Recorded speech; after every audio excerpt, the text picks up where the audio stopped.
Welcome to the Physical Product Movement, a podcast by Fiddle. We share stories of the world's most ambitious and exciting physical product brands to help you capitalize on the monumental change in how, why, and where consumers buy. I'm your host, Ken Ojuka.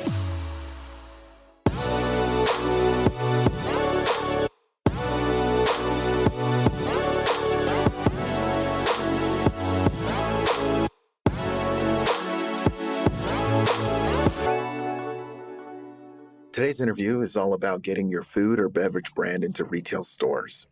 In this interview, I speak with Allison Ball, founder and CEO of Biz Wiz, a company that helps package food, beverage, and grocery brands with their wholesale strategy. They help brands get onto shelves and have high sales once they do. Allie passionately talks about her experience as a buyer for a fast-growing grocery chain, and how that taught her many valuable lessons about the brands that succeed in retail and those that don't. We also talk about commonly held limiting beliefs she sees in brands she works with and how to overcome them. Allie shares some awesome tips on how to best get in front of buyers and the typical mistakes brands make when they try to engage with the buyer. Allie is engaging and passionate and definitely knows her stuff. This interview is packed with actionable tips for CPG brands. Enjoy. All right, Allie, welcome to the podcast. Thanks for jumping on. How you doing? Thanks for having me, Ken. I'm doing well. Excited to be here. Yeah, I've been wanting to talk to you for a while. I think that this will be, content rich and, with a lot of really good stuff to share with the audience. Where are you calling in from? I'm calling in from San Francisco, from my living room in San Francisco right now. I think everybody calls in from their living room or, I know. Or closet sometimes is what exactly. Oh, the closet is great for podcasting. And so are you from the San Francisco area or where? I moved here in 2007. So it feels like home now, 15 years later. Where's home? I grew up in Connecticut. Oh, cool. I love Connecticut. We used to have family that lived out there. So we go out there about once every 2 years or so. Oh, it's lovely. And I just had I took my first flight in 18 months and I flew back to Connecticut and I went to my younger brother's wedding. So nice. I just got a little taste of Connecticut in the fall and it was just lovely. Yeah, that's the best time of year, I think, for the Northeast. So why don't we kick this off with a quote? Do you have anything that comes to mind that's impactful to you or motivational in some way? Yes, I actually have a quote so you asked me this question in advance of the podcast and I knew immediately which it was going to be because I have a quote that is behind my desk. So I look at this quote every morning and it is, "Tomorrow is often the busiest day of the week." Have you heard that quote before, Ken? No, I haven't. I haven't. What exactly do you mean by it? So tomorrow is often the busiest day of the week. And I turn to this in the morning because it helps me prioritize what's important. And it really reminds me that there's never going to be a perfect time to do something. And it's really easy to push things off and push things off and push things off. And when we say, I'll do it tomorrow or I'll do it next week or maybe next year I'll start that thing. We don't prioritize our goals or prioritize what we really want to be doing. So it's a great reminder for me to be present and to prioritize what's important. Yeah. And especially the people, the closest people in your lives. Oh, sometimes gosh. Come off. Yeah, it's really easy to do. Especially when you're an entrepreneur or a CPG founder, it is a busy industry and easy to get overwhelmed in the day-to-day. Yeah. Well, Allie, I guess, why don't you tell us just a little bit about your background? I'm curious, what took you to San Francisco? Yeah, sure. So I actually moved to San Francisco from Copenhagen, and I had been living in Copenhagen for a few years, working for the University of Copenhagen, and my visa was expiring, and I had to figure out where to go next. And this is when I was in my early 20s, and my then boyfriend at the time, now husband, and I looked at each other and we said, where do we want to go? What would be fun?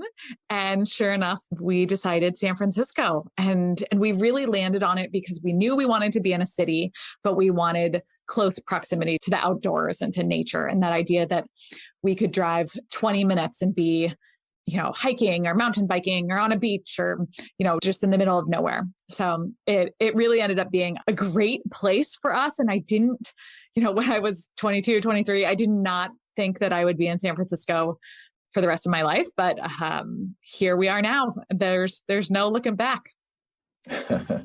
Well, nice. Well, I love San Francisco, and you're right. There's lots of outdoorsy things to do. Yeah. And it's, the food scene out there is awesome too. It's just incredible. So I got involved in the food scene in San Francisco in about 2008, right when we were hitting a recession, and I started working in grocery.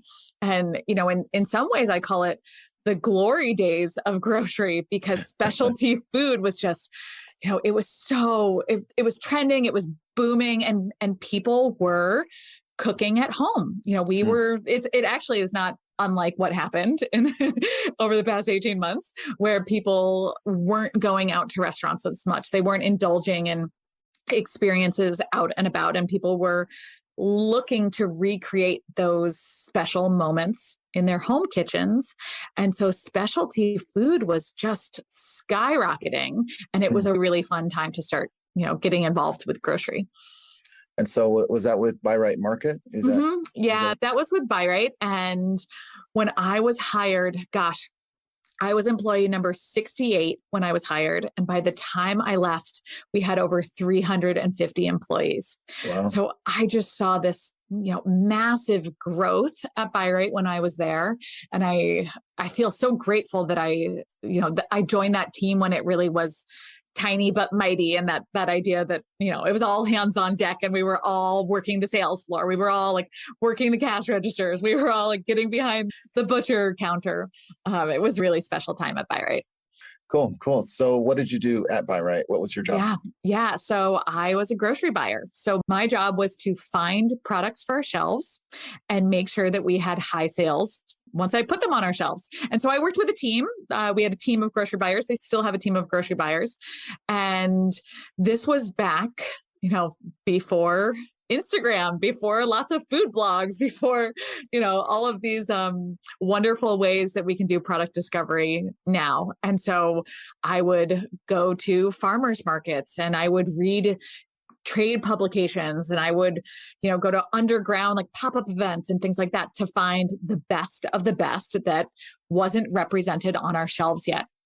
And I loved that role. It was so, I don't know, it was so special to work with these early stage food entrepreneurs and help them understand how to succeed on the shelf. Because it's way more than having a delicious product or having unique flavors. There are so many things that go into succeeding on the shelf.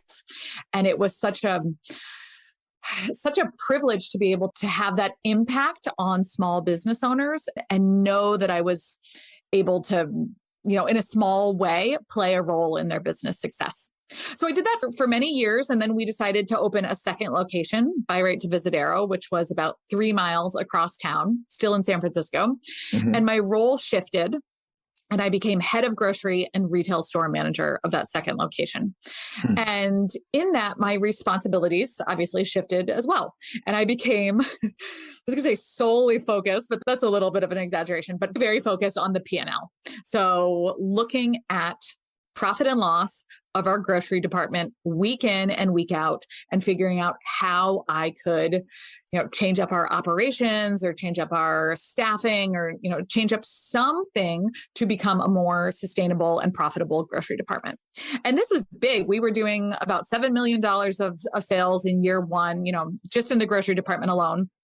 And so like really high volume in a 3,000 square foot store.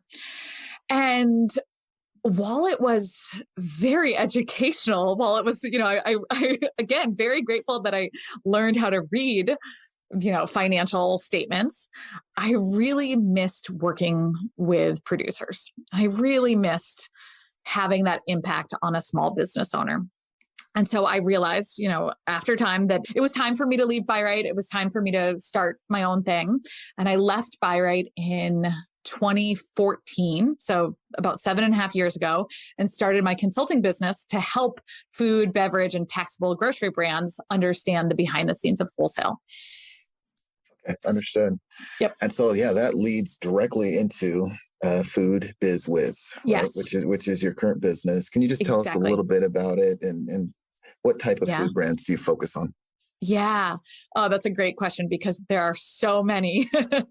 And I work with brands across all different categories, across all different supply chain. If you put it on in a package and you want to sell it on retail shelves, whether those are physical shelves, brick and mortar shelves, or e-commerce shelves, we work with you. So we work with brands inside of Retail Ready. It's an online course that I've been teaching for about 5 years. We've had over 1,000 brands go through our program, and it helps brands who are already established. So you already have to be in production, and it helps you understand how to speak the language of wholesale buyers, how to craft pitches that get buyers to say yes, and then how to actually sell off the shelf once you get those retail accounts.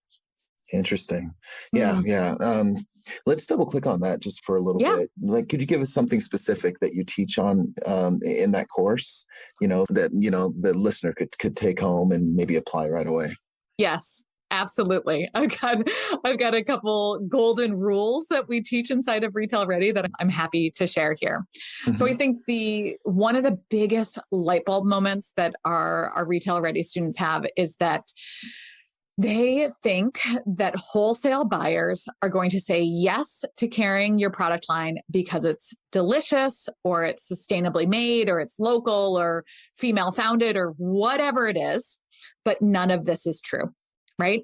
And until you realize the real reason why buyers say yes to product lines, you'll be wasting your time and frankly, wasting the buyer's time as well, because Ken, I used to see all the time pitches that would start with a sentence like, "Hi, Allie, like my name's Ken, and I make the most delicious, ready to drink cold brew that you've ever had."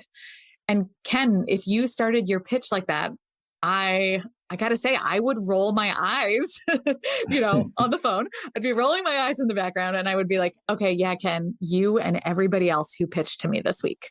Right. And so we need to shift our thinking away from my product is delicious, I'm more sustainable, I'm more, values oriented, whatever it is, all those product attributes, those brand attributes, we need to shift away from that. And we need to recognize that buyers bring in new products in order to hit their category goals. So category goals can be anything from increasing margin, increasing revenue, in decreasing spoilage or shrinkage or something like that. Pretty much they're always tied to financial goals, right? So your product has to help that buyer hit their category goals. And so if you craft a pitch that articulates how your product line is going to align with that buyer and help them hit their goals, that buyer is much more likely to say yes to carrying your product. Oh, that's interesting, and it's sort of like, it should be intuitive, but I can see how, as product people, we get obsessed with our product and our, our position and all of that. So quick question, how do you know what the buyer's goals are? Is there a way to find that out in advance of the pitch? Oh, that's such a great question. And I would say yes and no. I think if we recognize that buyers' goals are always based on financial performance, 99% of the time. Yes, of course, there are initiatives of, different initiatives that a buyer might be focused on. But at the end of the day, the buyer's performance is based off financials. We can craft a pitch that is financially focused, right? Mm-hmm. So we don't have to know exactly what that buyer goal is, as long as we understand that it's under the umbrella of financials. And so I think about this a lot, Ken. I'll give an example here. So if when I was a buyer, if I sat down to my annual review and my boss said to me, like, Allie, frozen sales are flat this quarter. Like, you didn't hit your goals there. Frozen sales are just flat. And I said to my boss, like, I know they're flat, but that frozen pierogi brand that I brought in just has the best recipe. It's sourced from the founder's great grandma. And, they really they have this wonderful story behind their brand. Mm-hmm. My boss would think that I was, delusional. It's not my job to bring in that wonderful brand that has that fantastic story unless it increases sales on our shelf. Yeah, that's a really good example. And I'm curious if that actually happened. Did you actually have this conversation with your boss about pierogies? No, I didn't. That was a made-up example on the fly. But, it is... I've had many tough conversations with bosses and supervisors and different people in grocery departments. And it is just so eye-opening to think about or to recognize what the buyer thinks about day in and day out in their job and realize that buyers are real people who have busy jobs. And the more we can, it's almost like having empathy for the buyer. The more we can have empathy for the buyer and recognize that they aren't just the gatekeepers to our success, the more we can develop a personalized relationship with them and have faster success on the shelf. Yeah. So you mentioned, so I think this was a really good tip and really actionable. You mentioned that you had a couple others, of these commonly held beliefs. Is there another one that you could share with us?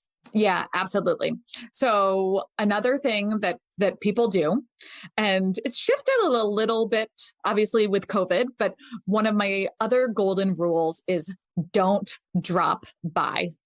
And this is, I've been saying this for years. This is not a COVID thing. This is a respect for the buyer and the buyer's time.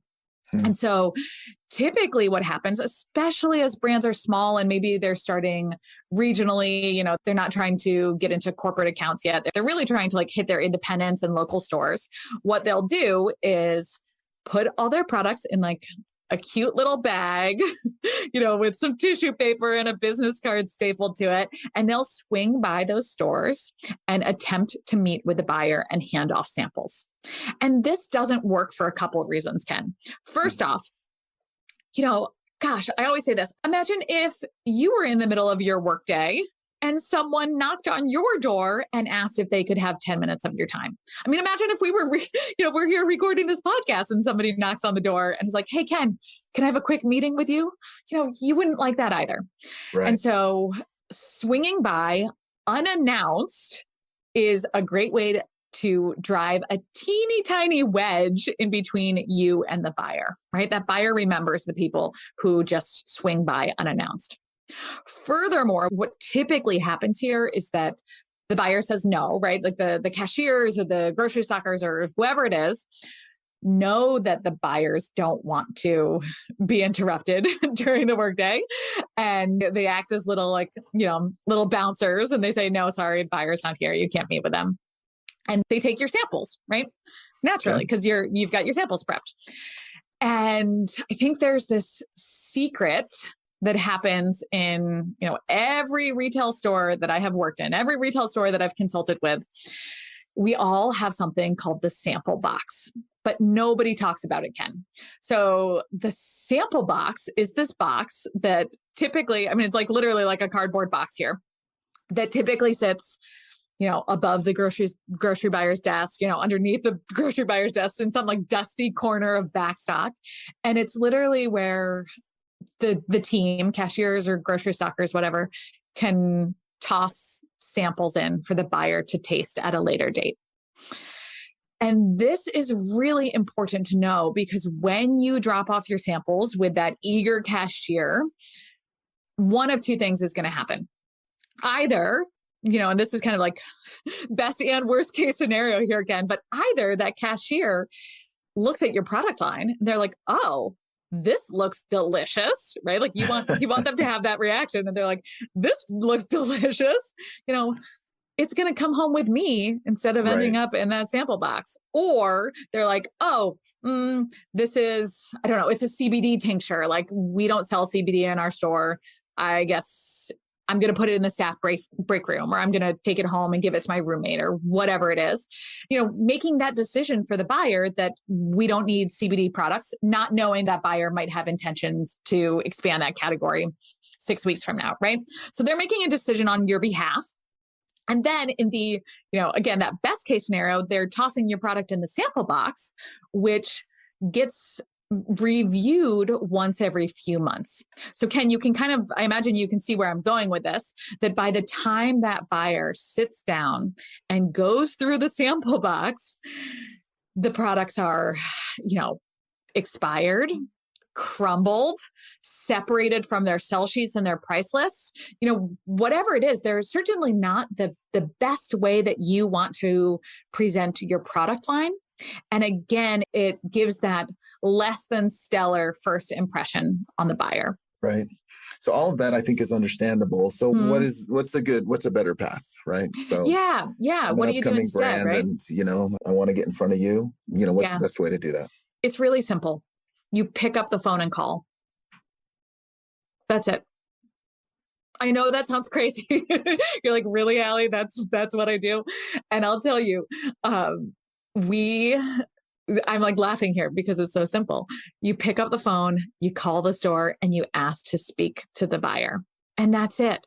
We have brands who come into Retail Ready and they're like, Allie, I've been pitching for months to no avail. Like, I can't get a buyer to respond. And my first question is always, have you picked up the phone and called? Because typically what we see is people are hesitant to pick up the phone and they email instead. And Ken, it's so easy to ignore an email, especially if you're busy. I just, delete, archive. I just don't open it. When I was a buyer, I would get hundreds of emails every week. And I just didn't have time to process or go through all those emails. And it's so much harder to ignore a phone call. So pick up the phone and call. And then you've got to have a perfectly crafted pitch that is, it's typically under a minute long, and it articulates what your product is going to do for that buyer. So again, how your product line is going to help that buyer hit their category goals. And then you simply ask, you simply state what you want to happen next. So that could be, Ken, I'd love to swing by next Wednesday at 10 a.m. and put samples in your hands. Are you available? Or Ken, I'd love to ship you samples. What's your shipping address? Or Ken, I'd like to ship you a first order. Can I send you onboarding paperwork? Whatever feels appropriate at that step. But typically it is getting confirmation that you can swing by or ship and get samples directly in the hands of the buyer. Okay, awesome. That's great. So on your website, you say that product lines don't sell, but brands do. Yeah. What do you mean by that? And, what can brands take from that? What's the lesson there? That's a great question. So when I say that, what I really think about is the bigger why of why consumers purchase products. And consumers, and again, so we're going to shift here from the wholesale buyer's perspective to the consumer's perspective, that end user. And I really think about how products need to create an emotional response from that end consumer. There has to be a reason why the consumer will choose your brand over the dozens of other copycat products out there. And typically it's because your brand evokes some sort of emotional response from them. And the ones that succeed in evoking that emotional connection are the ones that have loyal fans, who have people who talk about their products, who shout, about your products around social media or, with their friends and family, who really become mini brand ambassadors. And those are the products that increase velocity and sell faster off the shelf because there is a strong consumer base who chooses your brand over and over again. Does that make sense? Yeah. Do you have an example of a brand that you think that did this really well, or somebody that you've worked with? Yeah, sure. So let me give this example of Bread Seriously. So Bread Seriously was founded by a woman named Sadie Sheffer, and she started, I think 10 years ago, 11 years ago. And she's here in the Bay Area, and she makes gluten-free sourdough. And I will tell you, I'm not gluten-free, I'm not celiac, but this is the best gluten-free bread that I have ever had. And here's, beyond taste, beyond, all like the cute packaging, beyond the perfect loaf shape, all of those things, wonderful.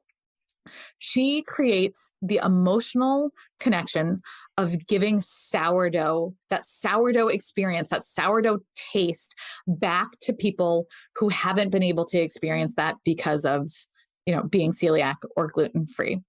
And that emotional response, that I'm Ken, if you could see me now, I'm like closing my eyes, like thinking about like warm sourdough, particularly San Francisco sourdough. We're known for our sourdough. Giving that experience back to someone who thinks that they, will never be able to enjoy sourdough again because of their diagnosis is just, gosh, that experience is so real. It's so big for them. And I think Sadie just did such a great job of tapping into that experience and that emotion, the memory that comes with classic sourdough for her consumers.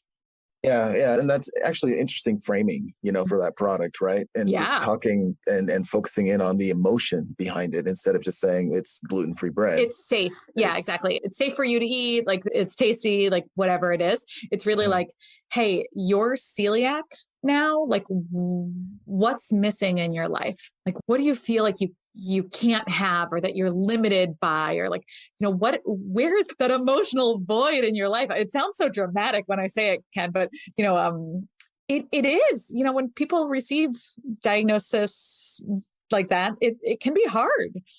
It can feel like you're really like missing out, and that your lifestyle is changing, and that you really have to make some drastic shifts in your day to day. And so to have a trusted brand, to have a brand say to you, like, actually, no, like I'm going to give you that gift back is really powerful. Yeah. Yeah. And even just that framing, taps into sort of the human, tendency to, you want what you can't have. And so the minute you can't have bread, it's like, right. The cravings come in. Absolutely. Absolutely.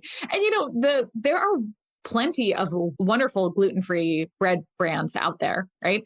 And I think what's really important here is that some people choose Bread Seriously for that specific reason, for the like nostalgia, for the sourdough, aspect in particular. And some people don't care about that, right? Some people are like, I don't care. I don't like sourdough. I don't care about sourdough. Like I never grew up eating sourdough. Like that's not the bread brand for me. I don't want that.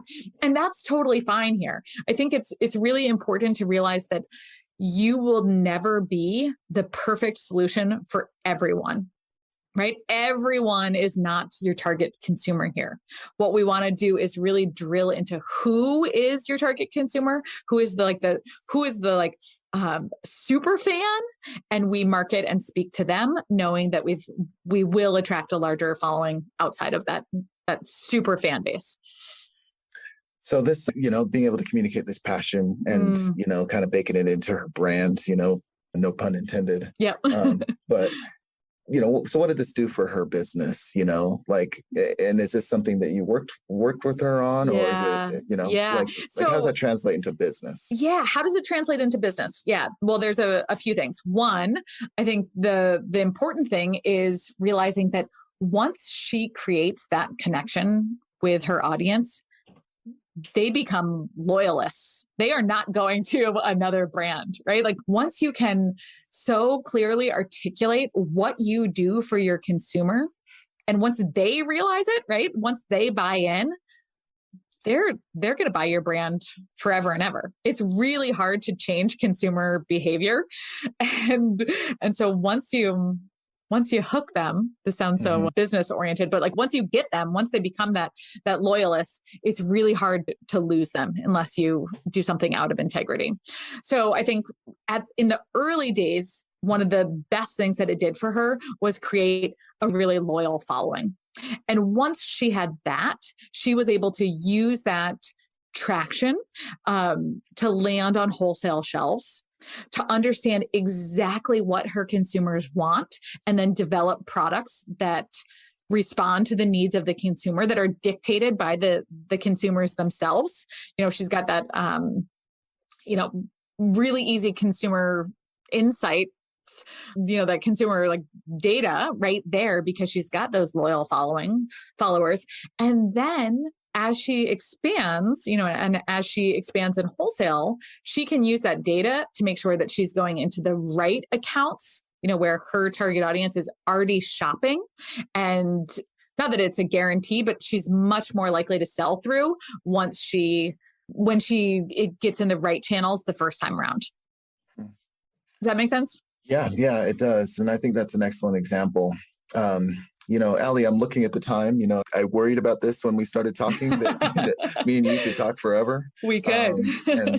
And particularly about this subject, I think we're both really passionate about, these brands succeeding and, getting off the ground and really finding their customers and all of that. Well, let's, start to wrap a little bit. But I wanted you to just get an opportunity to tell us just a little bit about Retail Ready, who it's for, and kind of how do you know that, that they should reach out to you? Like, at what point is it a good idea for them to reach out to you and start a conversation? Yeah, thank you for asking. So I'm just so proud of Retail Ready and really excited by it. Like I said, we've been teaching it over 5 years, and the community and content we have in there is just so strong. So the way Retail Ready is structured is we've got our curriculum, we've got our coaching, and our community. So the curriculum is all about getting on those wholesale shelves and having high sales once you're there. So Ken, that's your typical online course where we've got our private student platform and videos and workbooks and checklists and templates and basically all of the resources that you could ever need on expanding your wholesale accounts live in that course platform. We then have coaching, which is twice a month live group coaching calls. Once you enroll in Retail Ready, you have lifetime access to everything. And so it's so fun to see people who have taken Retail Ready, 4 years ago, 5 years ago, continue to show up on our coaching calls. So once a month, it's with me and my colleague, our VP of Student Success. His name's Charlie Birkinshaw, and he is actually a founder himself. He runs Element Shrub, which is a ready-to-drink and concentrated beverage line. So he comes in and he provides that founder perspective in addition to my buyer perspective. So once a month, we've got calls with Charlie and me. And then once a month, we bring in an industry expert to supplement our knowledge. So for example, this month, we have a food scientist coming in to talk about product development. We've got, a PR person, food financials, all around the supply chain and like everything that we need to craft successful food businesses. And then we've got our community. And that is, an online community with all of our students who have taken Retail Ready. And that, gosh, when I was thinking about what I'm proud about in Retail Ready, the community is one of the aspects that I'm just so flabbergasted by. It's amazing to see these founders come in at all different stages of their business and collaborate and empathize and support each other in just a really magical way, Ken.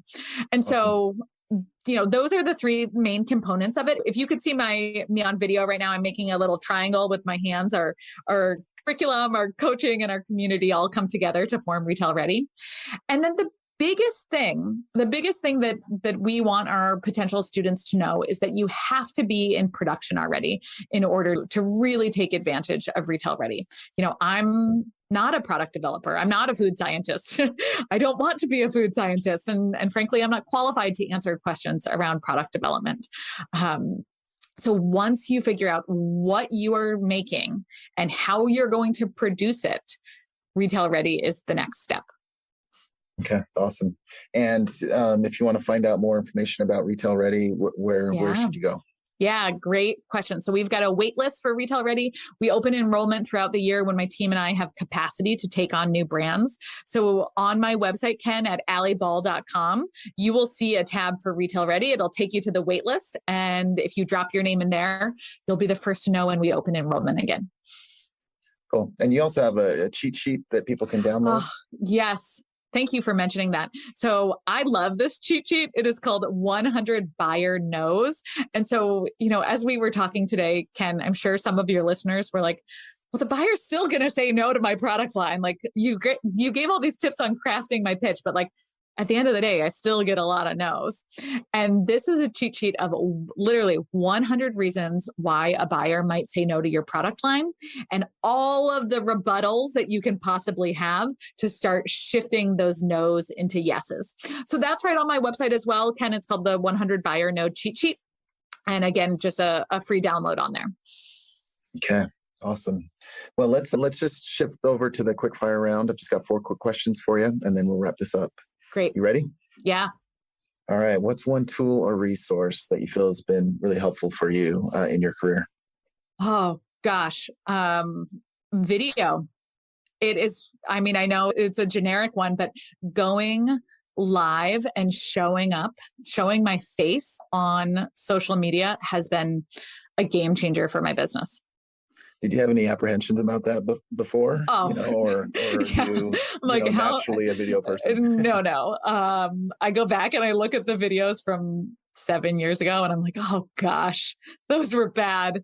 And I just kept showing up.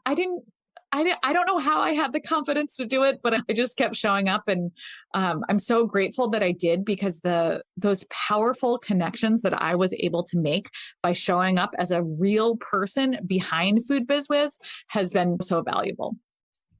Awesome. What is one book that you can recommend to the audience? Oh, gosh.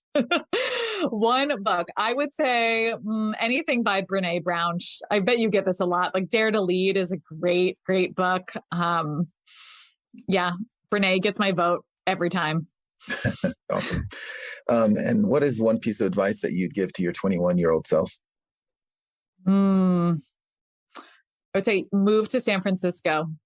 I did it right. That was such a key move for me. But if I had to give myself advice that I didn't take, that I needed to hear back then, it would probably be eat more vegetables.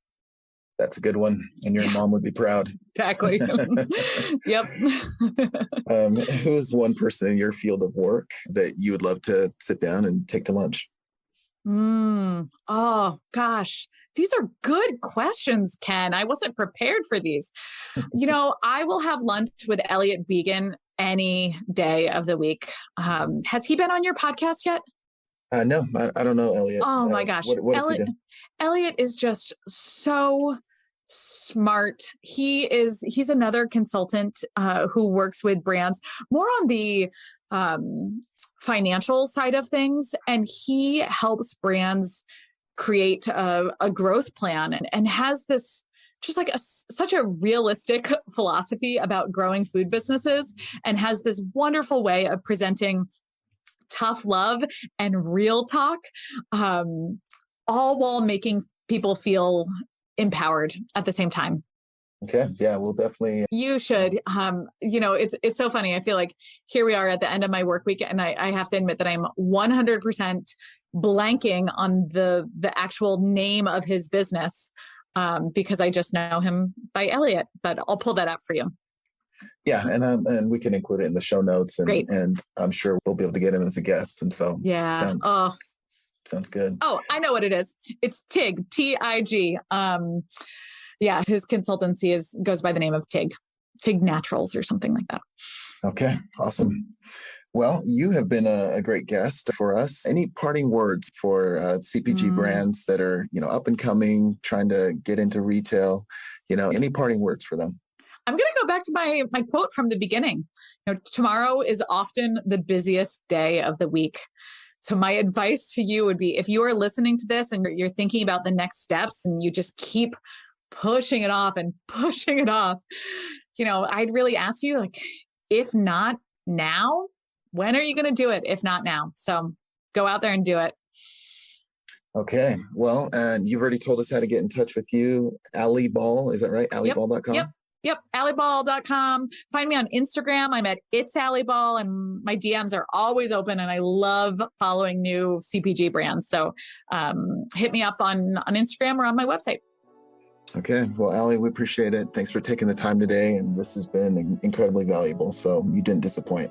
Thanks so much, Ken. Appreciate it. Yeah. Bye-bye. Bye.